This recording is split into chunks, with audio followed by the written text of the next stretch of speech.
एक मिट्टी का टूटा फूटा घर जिसमें अंदर खांसी की आवाजें गूंज रही हैं और राजू धीरे से माँ के पास जाता है और बोलता है, माँ, आपने कुछ खाया कि नहीं? जरा सा दूध ही पी लीजिए। माँ, तुम्हें वैसे भी बहुत कमजोरी आ गई, कुछ खाओगी पियोगी नहीं तो ठीक कैसे होगी? बेटा, भूख कहाँ लगती है। अब तो बस दुआ सुधा ठीक रहो, बस यही दुआ है मेरी। माँ, पहले तुम ठीक हो जाओ, फिर हम तीनों खुशी खुशी एक साथ रहेंगे। क्या पता बेटा, मैं ठीक हो पाऊंगी या नहीं। लगता है मैं कभी ठीक नहीं हो पाऊंगी बेटा। नहीं माँ, ऐसा मत बोलो। आपके, मेरे और सुधा के लिए ठीक होना ही होगा। और सुधा की शादी भी देखनी है माँ तुमको। तभी वहाँ पर राजू की बहन सुधा आ जाती है और सुधा बोलती है, भैया, गोपी भैया बुला रहे हैं, लकड़ियाँ खत्म हो गई हैं, इसलिए आप उनके साथ जंगल चले जाओ। ठीक है सुधा, माँ का ध्यान रखना। मैं और गोपी जल्दी लौट आएंगे। राजू और गोपी दोनों जंगल लकड़ियाँ काटने के लिए चल देते हैं और जंगल पहुँच जाते हैं। गोपी बोलता है, चल राजू, आज ज्यादा दूर चलना होगा। पास के सारे पेड़ तो कट चुके हैं, इसलिए हमें और अंदर जाना होगा राजू। ठीक है गोपी, तुमको ठीक लगे वहाँ चलो। वैसे भी माँ की हालत भी ठीक नहीं है, इसलिए जल्दी घर लौटना होगा।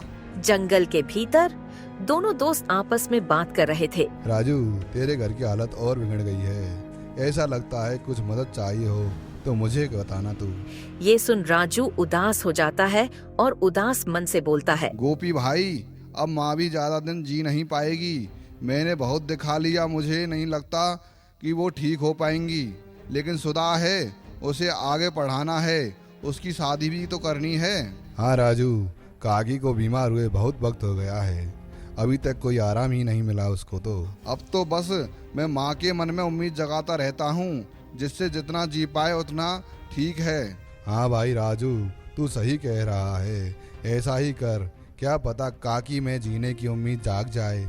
तभी झाड़ियों में कुछ चमकता हुआ राजू को दिखाई देता है और राजू बोलता है, गोपी, उधर तो देख, जरा सा कुछ चमक रहा है। क्या है वो? ऐसा लग रहा है जैसे वहाँ कुछ चमक रहा है। क्या पता, चल चल कर देखें। दोनों पास जाते हैं और देखते हैं कि लड़की की एक पत्थर की मूर्ति है। न कोई आवाज, न कोई हरकत, बस बेहद सुंदर और अजीब सी कलाकारी से गढ़ी हुई। ये तो कोई बहुत पुरानी मूर्ति लग रही है, और वो भी किसी औरत की लग रही है। कितनी सुंदर है, लगता है जैसे किसी राजा के जमाने की हो, और ये कहीं की राजकुमारी हो। बहुत सुंदर मूर्ति है। इसे मत छेड़ और रहने दे इसे। क्या पता, गांव में बुजुर्ग कहते हैं पुरानी चीजें परेशानियां भी लाती हैं। राजू सोच में पड़ जाता है और गोपी से बोलता है, लेकिन गोपी, अगर ये कीमती निकली तो मैं इसे बेचकर किसी बड़े डॉक्टर पर माँ का इलाज करा सकूंगा, और क्या पता माँ ठीक हो जाए। ठीक है भाई, तो चल इसको तू अपने घर ले जा। राजू और गोपी उस मूर्ति को घर ले आते हैं और कहीं न कहीं राजू की किस्मत में एक चुपचाप मोड़ आ चुका था, लेकिन किसी को इसका अंदाजा नहीं था। राजू उसको चुपचाप घर के अंदर लाकर रख देता है। भैया भैया, माँ अब बोल नहीं रही है, आप जल्दी चलकर देखो ना उनको। क्या हुआ माँ? माँ ठीक तो है ना? क्या पता भैया, आप खुद ही देख लो। माँ देखो, मैं आ गया, उठो ना माँ। और मैं कुछ ऐसा लेकर आया हूँ जिससे क्या पता आप ठीक हो जाओ। कुछ तो बोलो माँ, उठो माँ। माँ की आंखें थोड़ी खुलती हैं, बस हल्की सी मुस्कान आती है और फिर वो शांत हो जाती है। माँ नहीं माँ, आप हमें अकेला छोड़कर नहीं जा सकती माँ।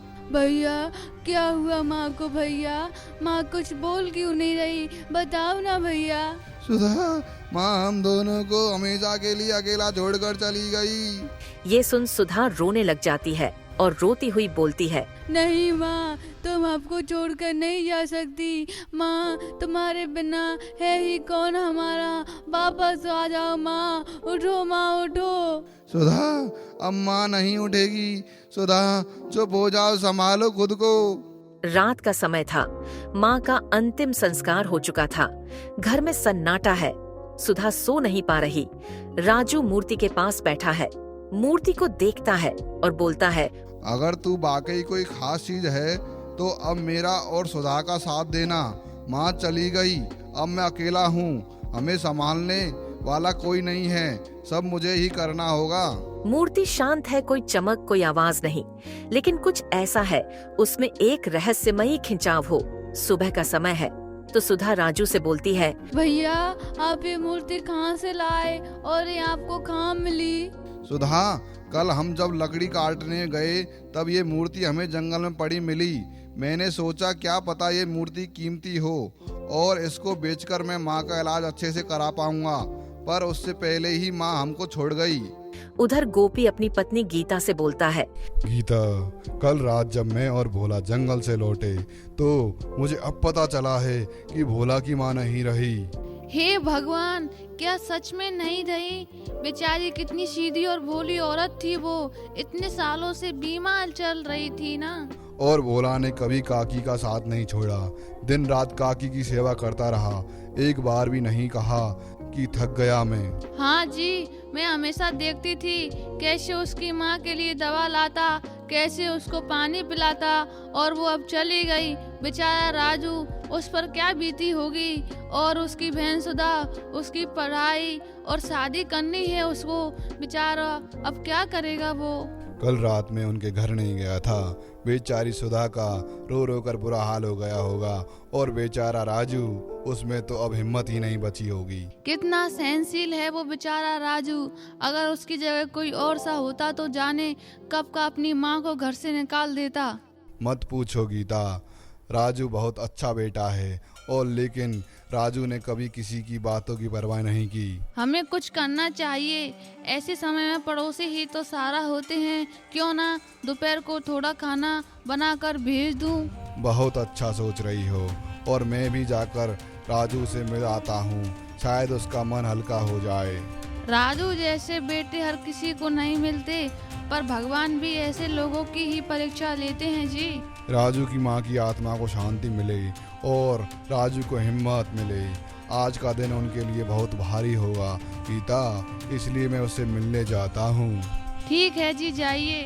गोपी भोला से मिलने भोला के घर पहुंचता है और बोलता है, राजू, मुझे माफ करना यार, मुझे पता नहीं चला, वरना मैं रात को तेरे पास आ जाता। मुझे सुबह ही काकी के बारे में पता चला था। कोई बात नहीं गोपी, जो हमारी किस्मत में लिखा था वह हो गया, और वह होकर ही रहता है। ऐसा नहीं है दोस्त, मैं हूँ ना, मैं हमेशा तेरे साथ हूँ। काकी के जाने के बाद तुम लोग खुद को अकेला मत महसूस करना। तू कितना अच्छा दोस्त है गोपी, तू मुझे हिम्मत देने आया है। बोलते हैं गरीब का कोई नहीं होता, इसलिए कोई मेरे पास नहीं है तेरे अलावा। मैं तेरे एहसान कभी नहीं भूलूंगा मेरे दोस्त गोपी। अरे यार, ऐसा मत बोल तू मेरे भाई जैसा है। और अब तू ये बता, वो मूर्ति कहाँ है, और अब मूर्ति का क्या करोगे? किसी को दिखाया या नहीं? नहीं, अभी नहीं, पहले थोड़ा समझ लूं, फिर सोचूंगा मूर्ति के बारे में कि क्या करना है उसका। ठीक है, तो अब मैं चलता हूँ। नहीं गोपी, रुक, जंगल नहीं जाओगे आज लकड़ियाँ काटने? पर राजू, तुम इतनी जल्दी, तुम रहने दो, मैं ले आऊँगा तेरे लिए लकड़ियाँ। नहीं गोपी, तुम कब तक मेरी मदद करोगे? मुझे एक न एक दिन तो सब कुछ संभालना है, उस दिन में देरी क्यों, आज से ही क्यों नहीं? भैया एक बात कहूँ, अगर आप बुरा ना मानो तो। हाँ हाँ सुधा, बोल, क्या बात है? भैया तुम शादी कर लो, जिससे तुम्हारी चिंता कम हो जाए। ये तुम क्या बोल रही हो सुधा? हाँ भैया, मैं सही बोल रही हूँ। माँ भी चली गई है और आप भी अपने काम में लगे रहोगे, और मैं अकेली रहा करूँगी। इसलिए भैया तुम शादी कर लो, जिससे तुम्हारी चिंता कम हो जाएगी। पर सुधा, मैं शादी नहीं कर सकता, मुझे पहले तेरी पढ़ाई पूरी करनी है, फिर तेरी शादी करनी है, और उसके लिए मुझे बहुत मेहनत करनी होगी, और मैं अपने बारे में नहीं सोच सकता। सुधा, मुझे पहले तेरे बारे में सोचना होगा। वैसे राजू, तू मुझे गलत मत समझना, लेकिन सुधा की बात सही है। अगर तू शादी कर लेगा तो तुम्हारा भी घर बस जाएगा, और घर में काम करने की भी दिक्कत कम हो जाएगी। हाँ गोपी, मैं यह नहीं बोल रहा कि तेरी बातें गलत हैं, पर अभी वक्त सही नहीं है। ठीक है, जैसी तुम्हारी इच्छा। चल गोपी, हमें देर हो रही है, लकड़ी काटने चलते हैं। गोपी और राजू दोनों जंगल में लकड़ी काटने के लिए निकल जाते हैं और जंगल पहुंच जाते हैं। क्या यार, तू भी सुधा सही बोल रही थी, फिर भी तूने इसकी बात नहीं मानी। अरे गोपी भाई, तू समझा कर, मेरी शादी तो होती रहेगी, पर पहले मुझे सुधा की शादी करनी है। मैं इस तरह अपनी बहन को कब तक घर में बैठा कर रखूंगा। हाँ सही है भाई। वे दोनों लकड़ियां काटकर घर वापस आ जाते हैं और राजू बोलता है, सुधा, ओ सुधा, कहाँ है मेरी बहन? राजू की आवाज सुन सुधा आती है और बोलती, कहीं नहीं थी भैया, यहीं थी, बस माँ की याद आ रही है। माँ की याद मुझे भी आती है सुधा, पर हमारे हाथ में कुछ नहीं है, बस माँ को याद ही कर सकते हैं। भैया आज लकड़ियाँ कुछ ज्यादा ले आए आप। पता नहीं कैसे आज रास्ते में सूखी लकड़ियाँ खुद ब खुद सामने आती रहीं, जैसे कि लकड़ी खुद हमारे इंतजार कर रही हो। माँ होती तो कहती ये भगवान का हाथ है, सब उसकी लीला है। हाँ सुधा, तू सही बोल रही है। रात का समय है। राजू मूर्ति के पास जाता है और बोलता है, माँ तुम कहाँ हो? माँ, हे ये मूर्ति मैं क्या करूँ? मुझे मेरी माँ की बहुत याद आती है। मूर्ति शांत है, लेकिन ऐसा लगता है जैसे कमरे में कोई है, जैसे कोई पास बैठा हो, कुछ कह नहीं रहा लेकिन सब समझ रहा हो। अगले दिन सुबह एक बूढ़ी अम्मा राजू के घर भीख मांगने आती है। बेटा, भगवान के नाम पे कुछ खाने को दे दो, बहुत भूख लगी है, 2 दिन से कुछ नहीं खाया है, भगवान तुझे बहुत देगा बेटा। आवाज सुन राजू जाता है। सुधा भी उसके पास आ जाती है। अम्मा, हमारे पास खुद खाने को बहुत कम है, हमारी स्थिति ठीक नहीं है, हम बहुत गरीब हैं, लेकिन रुको, ये लो थोड़ा बहुत है, इसको ले लो अम्मा। बेटा, तू दिल का बहुत अच्छा है, बहुत लोगों से भीख मांगी मैंने, किसी ने कुछ नहीं दिया, लेकिन तूने जो दिल से दिया उसमें सच्चाई और दया है बेटा। अम्मा, हम भी गरीब जरूर हैं, लेकिन भूख तो सबको लगती है ना अम्मा। तेरे दिन बदलने वाले हैं बेटा, अब तेरे घर में लक्ष्मी आने वाली है। दिन बदलने वाले हैं, लक्ष्मी आने वाली है, ये तुम क्या बोल रही हो अम्मा? मेरी कुछ समझ नहीं आ रहा।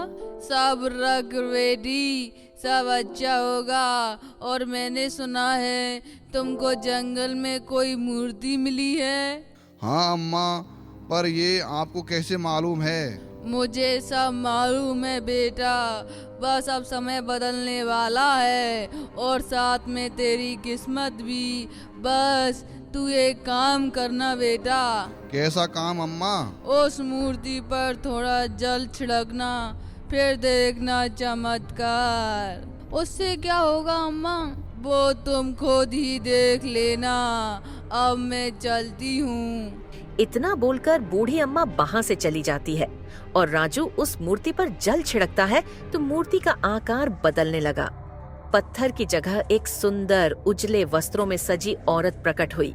उसके चेहरे पर तेज और करुणा दोनों थी। अरे ये क्या, ये तो एक सुंदर औरत बन गई, ऐसा कैसे संभव है? हाँ भैया, ये सच में औरत बन गई, वो भी इतनी सुंदर। भला मूर्ति से औरत कैसे बन सकती है?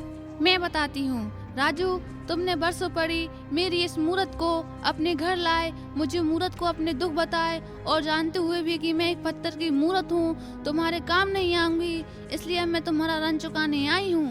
आप कौन हैं?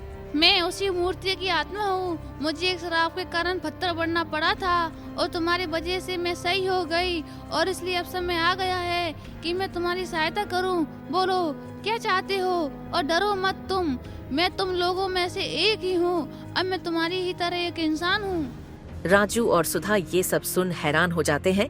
मुझे बस इतना चाहिए कि मेरी बहन सुधा कभी भूखी न रहे और हम मेहनत से अपनी जिंदगी जी सकें। राजू, तुम बहुत सच्चे और निर्मल हो राजू, इसलिए तुझे सिर्फ दौलत ही नहीं सम्मान भी मिलेगा। तभी राजू का घर एक बढ़िया सा घर बन जाता है। भैया, ये तो सच में चमत्कार हो गया। हाँ सुधा, अपना तो पूरा घर ही बदल गया। अभी नहीं, अभी कुछ और बाकी है। अब और क्या बाकी है? जाओ और देखो, आंगन में एक आम का पेड़ होगा। तो सब जाते हैं और देखते कि राजू के आंगन में एक आम का पेड़ है।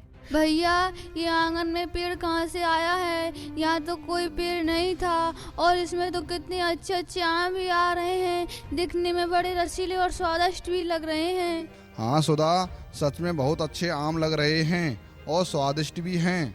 अब से ये तुम्हारा पेड़ है और ये ऐसा वैसा पेड़ नहीं है, ये जादुई आम का पेड़ है। क्या जादुई आम का पेड़? ये कैसे संभव है? हाँ, ये तो कोई मामूली सा आम का पेड़ लग रहा है। नहीं, ये मामूली आम का पेड़ नहीं, जादुई आम का पेड़ है। और तुम इससे जितने आम तोड़ोगे, इस पेड़ में दुगने आम होंगे और उस पेड़ के आम कभी खत्म नहीं होंगे। तुम इनको रोज बेचा करना, कभी भी तुम्हारे घर में धन की कमी नहीं आएगी। क्या तुम सच बोल रही हो? हाँ, मैं भला क्यों झूठ बोलूंगी? धन्यवाद आपका, आपने इतना कुछ किया हमारे लिए। अच्छा, अब मैं चलती हूँ। वो औरत वहाँ से चली जाती है और उधर गोपी की पत्नी गीता गोपी से बोलती है, अरे जी, सुना आपने कुछ? आपके उस दोस्त गोपी के बारे में, वो अब पैसे वाला हो गया है। मैंने तो ऐसा कुछ नहीं सुना गीता, पर मैं उसके घर अभी जाता हूँ और देखता हूँ क्या बात है। गोपी राजू के घर जाता है और बोलता है, अरे यार राजू, यह सब कैसे हुआ रातों रात? इतना सब कैसे बदल गया? और यह आम का पेड़ यहाँ कहाँ से आया? यह पहले तो नहीं था और इसमें तो बहुत अच्छी रसीले आम आ रहे हैं। अरे यार दोस्त गोपी, तुझे क्या बताऊं मैं, यह सब उस मूर्ति की वजह से हुआ है। वह कोई मामूली सी मूर्ति नहीं है। ये तू क्या बोल रहा है राजू? मुझे साफ साफ बता। रुको, मैं तुझे सब कुछ बताता हूँ। राजू गोपी को सारी बातें बता देता है और गोपी बोलता है, क्या तू सच बोल रहा है राजू? मुझे तो विश्वास नहीं होता। एक पल के लिए मुझे भी विश्वास नहीं हुआ गोपी। अब जो भी हुआ, पर राजू अब इस दोस्त को मत भूल जाना, अपने को। अरे गोपी, मैं तुझे कैसे भूल सकता हूँ? तू ही तो मेरा सच्चा दोस्त है। तूने दुख सुख में मेरा हमेशा साथ दिया, तो मैं तुझे कैसे भूलूंगा? और जो मेरा है वह तेरा भी है। हम दोनों भाई मिलकर अब से आम बेचा करेंगे मेरे भाई। हाँ, और आज से लकड़ियाँ काटने जाना बंद कर। उस मूर्ति ने तो यार सच में हमारी किस्मत बदल दी यार। ये उस अम्मा की वजह से हुआ है। उस अम्मा का एहसान मैं कभी नहीं भूलूंगा।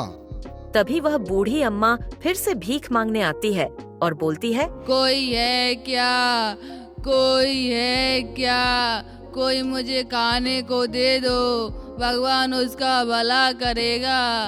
यह सुन राजू उस बूढ़ी अम्मा के पास जाता है और बोलता है, अरे अम्मा, मैं अभी तुमको ही याद कर रहा था अम्मा।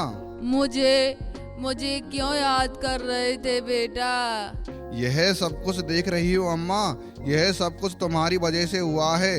उस दिन तुम आई थी और उस मूर्ति के बारे में तुमने मुझसे बोला कि उस पे पानी डालना। हाँ बेटा, समझ गई। अब याद आया मुझे सब कुछ। अम्मा, आपने बिल्कुल सही कहा। मेरी तो किस्मत बदल गई और आप अब जो बोलोगी वह मिलेगा। यह सब आपकी भी बदौलत है बेटा। ये तुम्हारी किस्मत में था और यही तुम्हारी अच्छाई का फल है जो तुमको मिला बेटा। धन्यवाद अम्मा, मैं आपका यह एहसान जिंदगी भर नहीं भूलूंगा। आपकी वजह से मेरी जिंदगी बदल गई अम्मा। और फिर राजू, सुधा और गोपी और उसकी पत्नी गीता अच्छे से अपनी जिंदगी जीने लगे।